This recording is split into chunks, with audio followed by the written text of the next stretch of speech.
Hey there, welcome back to another video. This time around, it is a little bit something different. This is actually the first in what I'm not really going to say is going to be for sure a new series of videos. It could be if someone decides to request another video of this type in the future. But this is definitely something pretty unique for my channel. Welcome to Event Horizon, script to screen, where I will be talking about the screenplay for Event Horizon and trying to answer a few questions and talk about the differences between the screenplay and the final film. Now, before I get around to going any further with this video, I want to give a special shout out to Will for requesting this topic and this concept. And I also want to apologize to Will for the long wait for this video. But I wanted to make sure that I got a good amount of research in when it comes to this concept and this particular video. And so I wanted to take my time with it so I could really do it proper justice. So, for those of you who aren't necessarily aware of Event Horizon is a 1997 science fiction horror film. It's directed by Paul Anderson, and it has a screenplay by Philip Eisner. And in preparation for this video, I actually rewatched Event Horizon, and I'll save my extended thoughts on that film for a standalone review in the future. But I will say this. I think it still holds up pretty well. I like it. I don't love it. I think there are some elements of the script when it comes to some of the characters, when it comes to some of the elements that aren't necessarily something that lives up to its full potential, or I don't really care for it in terms of the approach. Um, but it has some undeniable strengths. For one, the production and art design is absolutely stunning. I think Paul Anderson did a really good job directing the movie. Lawrence Fishburne and Sam Neill were really good in the film when it comes to their performances.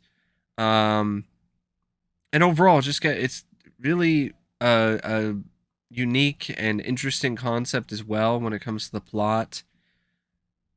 Almost a precursor to some of the sci-fi horror video games you would see years later, like Dead Space and so on and so forth, in terms of the mood or even some aspects of the plot. So, Event Horizon, you could argue, was a film that was kind of ahead of its time when it comes to storytelling and when it comes to the kind of sci-fi horror that you would see in a different medium years later.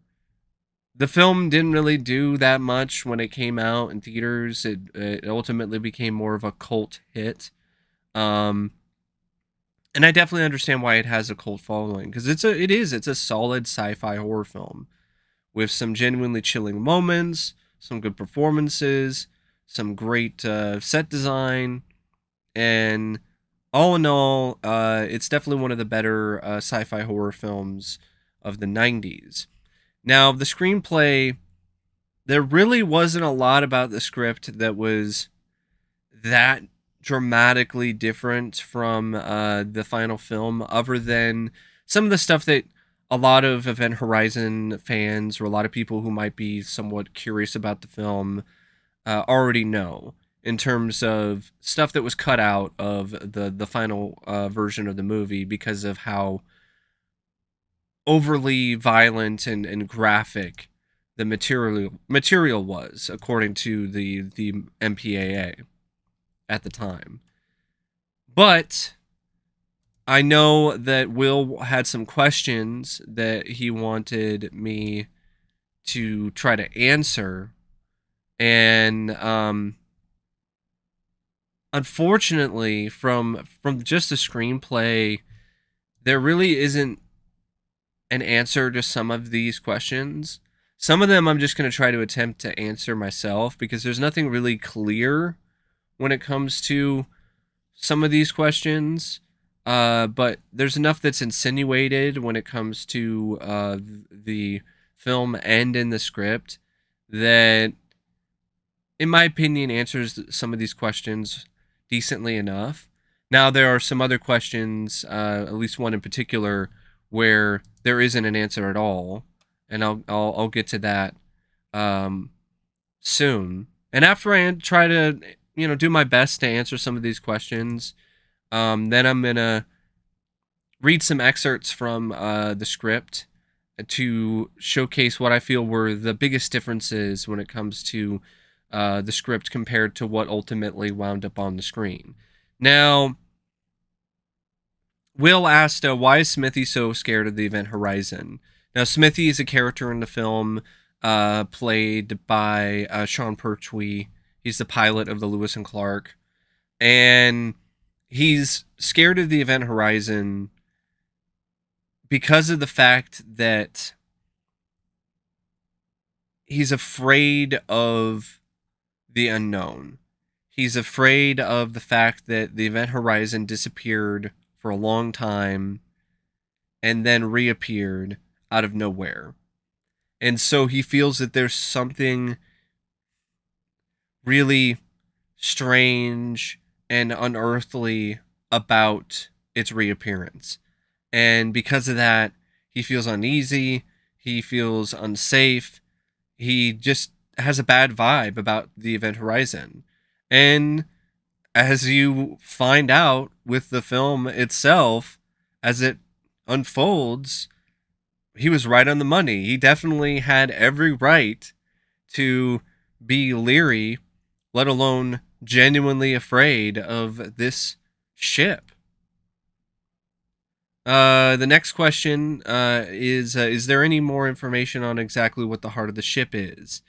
Now, kind of. I would say the heart of the ship was always the black hole. You know, the engine that enables it to be able to travel uh, long distances across space. So that is the heart of the ship, and throughout some process or something that happened when it made its first jump, and it jumped into what might as well be a hell dimension. A part of that hell wound up binding itself to the heart of the ship, which is the engine. So the heart of the ship is the engine, the black hole, the machine that powers and enables the ship to be able to travel light years and do all these things that were not deemed capable or something that was a so yeah, the heart of the ship is the engine, the black hole that enables the Event Horizon to be able to create and take part in interstellar travel. So that's what I feel the heart of the ship is. And I think that's what the film insinuates that it is.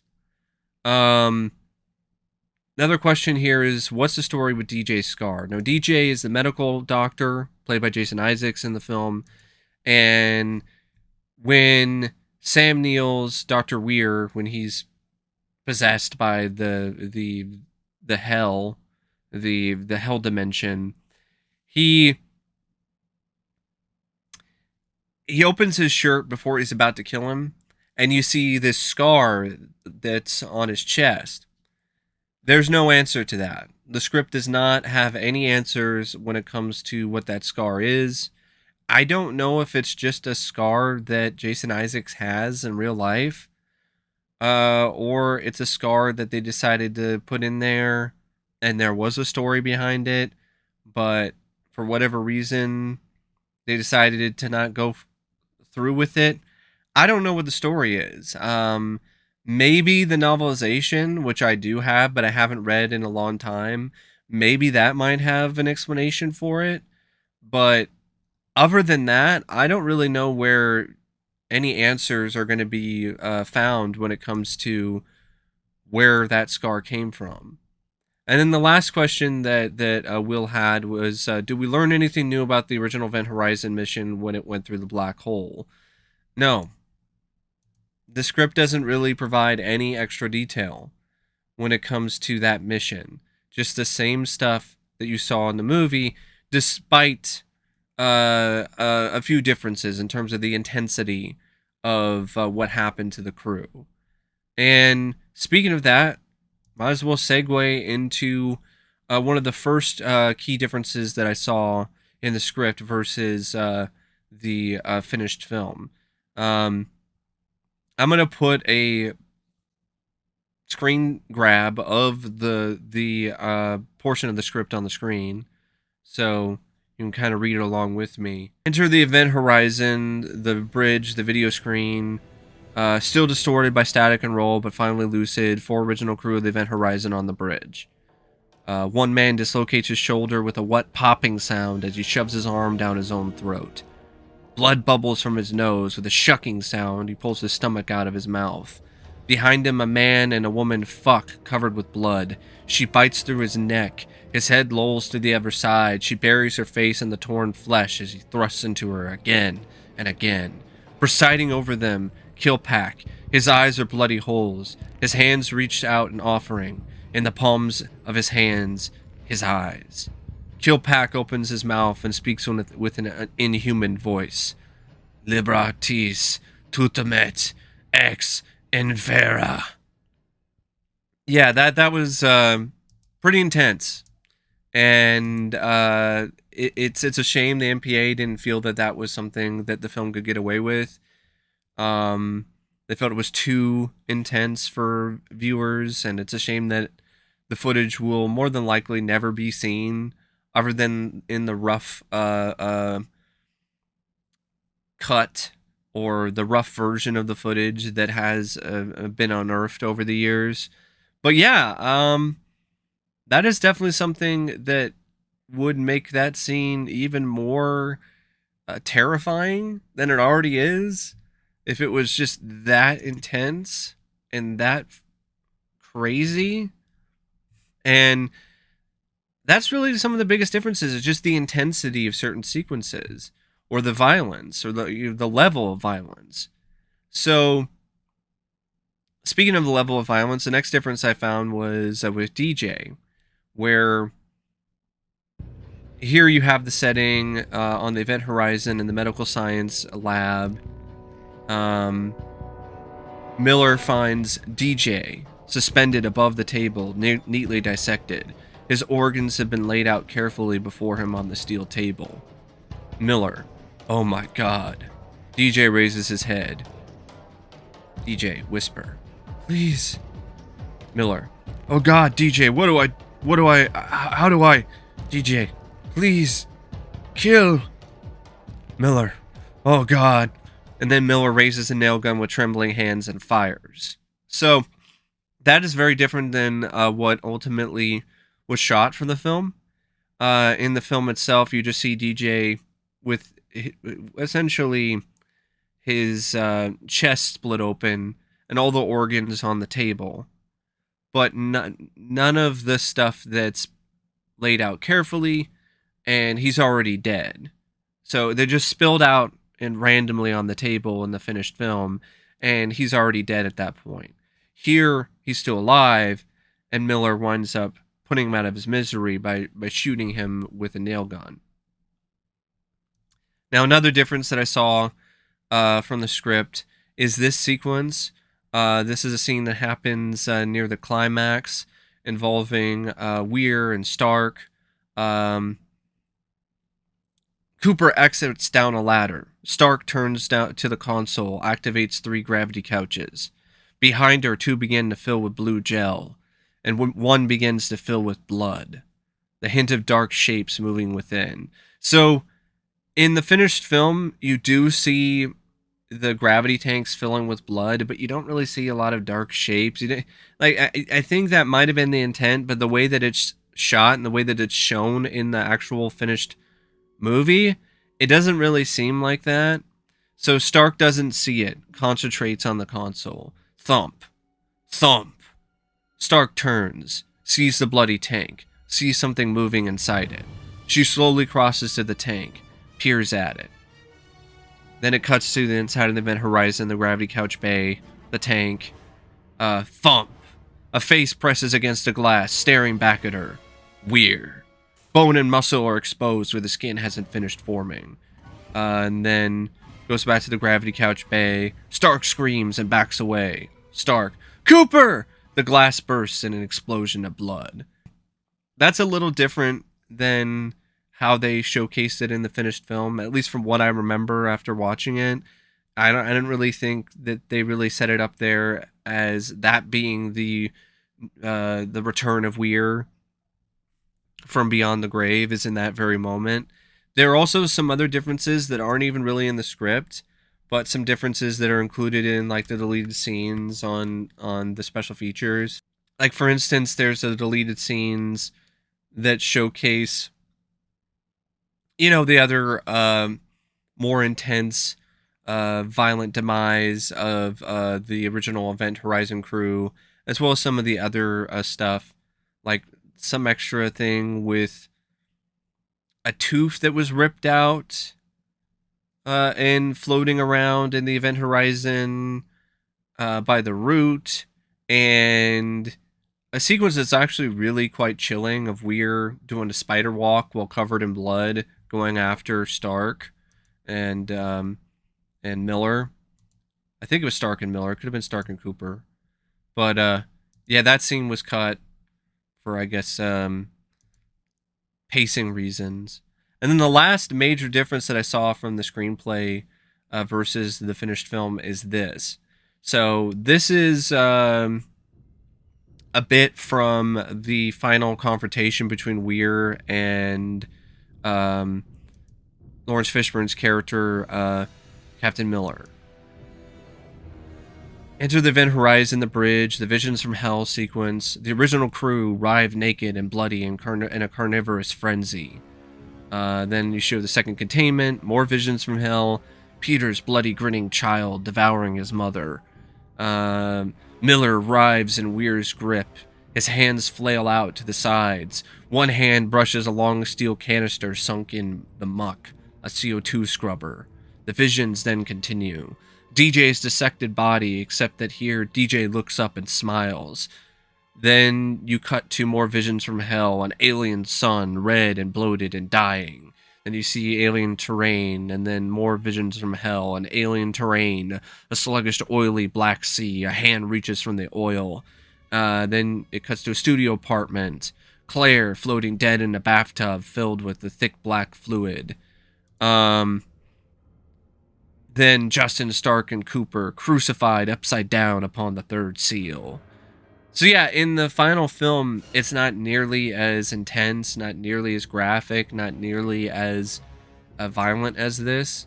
More than likely due to the fact that the censors really got involved here with the production of the film and led to a lot of stuff being cut and just left on the cutting room floor. I know there were also different versions of the ending that were shot because the test screening wasn't really the best in terms of how they reacted to one of the endings. So then they shot another ending, and ultimately they decided to kind of combine the two together for the final film. So yeah, that's really all I have to say about Event Horizon when it comes to the differences when it comes to the screenplay versus the finished film, as well as any sort of questions that were presented in terms of things that were left unanswered or things that were definitely of curiosity in terms of what happened. So I don't really know what else to say about Event Horizon and the script to screen process, except it was interesting to read the screenplay because there was a lot of stuff that was just pretty much identical to what was actually shot, which nowadays you might not see that as often. And even back then, like there were a lot of screenplays where there are a lot of things that are just changed, cut out entirely, rewritten, and it's refreshing to see a screenplay that for the most part remains very accurate to what the writer intended the film to be. And that might be another reason why the film is as good as it is because of the fact that there wasn't all these rewrites. There wasn't all these people coming in and all these different cooks in the kitchen. Uh, the only thing that really held back the script was stuff that was out of the writer's control. Like the writer had no control over what the Motion Picture Association of America was going to do when it comes to censoring the film. The writer just wrote, and he wrote what he thought would be effective moments of horror. And it's nice to see at least a glimpse of what that horror would have been when it comes to the context of the script and the film overall. But anyway, thanks for watching this video, and as always, I'll see you later. See ya.